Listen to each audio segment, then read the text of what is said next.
How's everybody doing? I'm Eddie Muller, and today on Noir Alley, I bring you a sad saga of thwarted ambition. That's not the theme of the movie we're showing.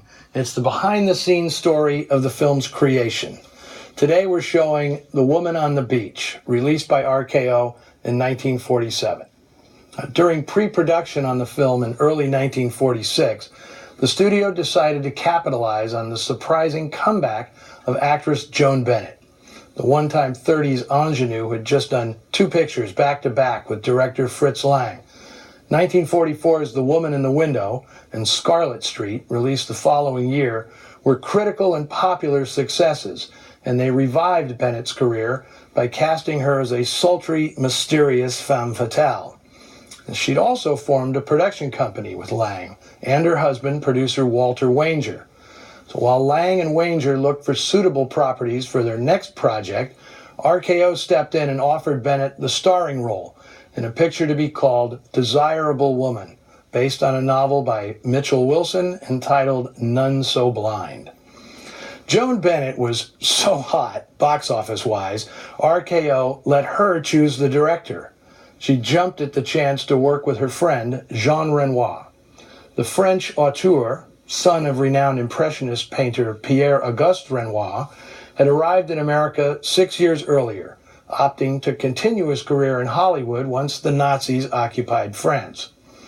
Renoir already had a long career in silent pictures when, during the 1930s, he established himself as France's preeminent film artist. 2 of his masterworks, 1937's Grand Illusion and The Rules of the Game from 1939, would become staples on every critic's list of the greatest movies ever made. Now a stranger in a strange land, Renoir struggled to adapt to Hollywood production methods, which didn't favor the spontaneity and improvisation that he preferred. His Hollywood films, Swamp Water, This Land Is Mine, The Southerner, and Diary of a Chambermaid, were all fine, well-crafted works, but they lacked the inspiration, elan, and subtle grace of Renoir's finest. For Desirable Woman, RKO rolled out the red carpet for the esteemed Frenchman. Charles Corner, the studio's production chief, admired the director's work and not only promised him carte blanche during production, he personally helped Renoir refashion the story, along with writer Frank Davis, into the kind of unique film Renoir was longing to make. They paired the story to a minimalist 3-person drama set on a desolate stretch of California coastline. A shell-shocked sailor lusts after the sexy and flirtatious wife of a once famous painter, living out his days in isolation after an accident has left him blind.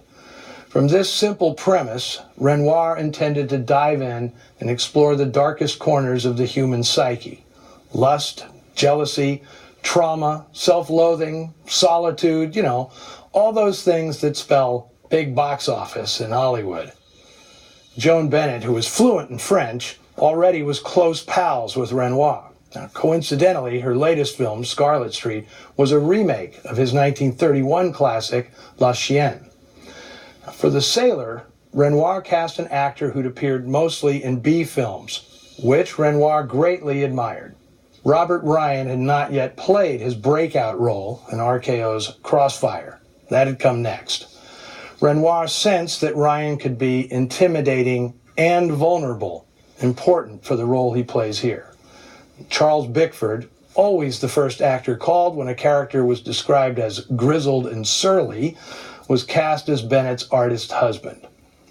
Renoir started production with the highest of hopes, especially after Corner granted his wish to have Val Lewton act as producer. Renoir cherished Lewton's B horror movies for having a surplus of cinematic savvy on the stingiest of budgets. But early on, Lewton left the project, leaving Renoir to essentially be his own producer. At first, it was bliss for the quiet and careful director. Shooting both on location and in the studio went spectacularly well, and Renoir indulged this unexpected freedom to improvise with an eager cast. In a note to friends, he said the atmosphere on set was so pleasant and the actors and crew so efficient that he regretted the adventure ever having to end. He adored Joan Bennett, who was nothing like the vixen she played on screen. Between takes, she'd sit around knitting and cracking jokes about the false eyelashes and special teeth she used to look more alluring. Renoir also became close with Robert Ryan and his wife, Jessica Cadwallader. He'd write the introduction for Cadwallader's book, City of Angels, which Renoir helped get published in Europe. But not long into production, studio boss Charles Corner died, a victim of leukemia at only 49. His death seemed a bad omen, Renoir said later, adding, "I was not mistaken." Now, had Charles Corner not died, Renoir believed he would have made 20 more films for RKO. To Renoir, Corner was a man who knew the business and the exploitation of cinema, but at the same time conceded that one must experiment. Well, the interim regime that took charge of RKO, led by corporate president Peter Rathbun, had no use for experiments. Corner's death left Renoir with no champion at the studio. The executives in charge were baffled by what the director eventually delivered, a slow-burning mood piece filled with existential dread and subtle but startling eroticism. Bewildered by it, they decided, in classic Hollywood fashion, to hold a preview. And on an early August day in 1946, Jean Renoir, France's greatest filmmaker, found himself in a theater in Santa Barbara, surrounded by high school and college kids who'd been invited to pass judgment on the new provocatively titled RKO picture, Desirable Woman. This crowd was not looking for a meditation on loneliness and loss. Renoir described the screening as if someone was stabbing him with knives all over his body. As he wrote to his friends in France, it was catastrophique. If Jean Renoir had the character of Orson Welles, he'd have dropped the whole thing flat and moved on.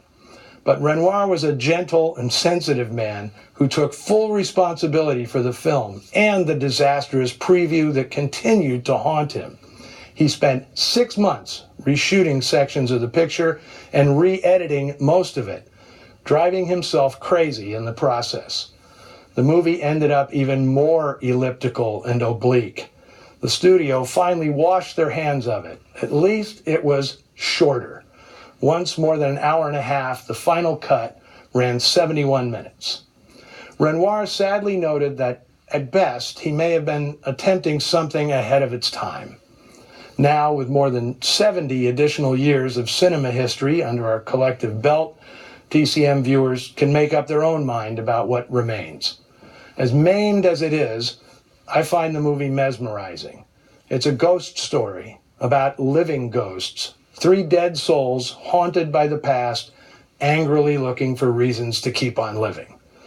Released, finally, in the summer of 1947, with a new title aimed at cashing in on Bennett's The Woman in the Window, here is The Woman on the Beach.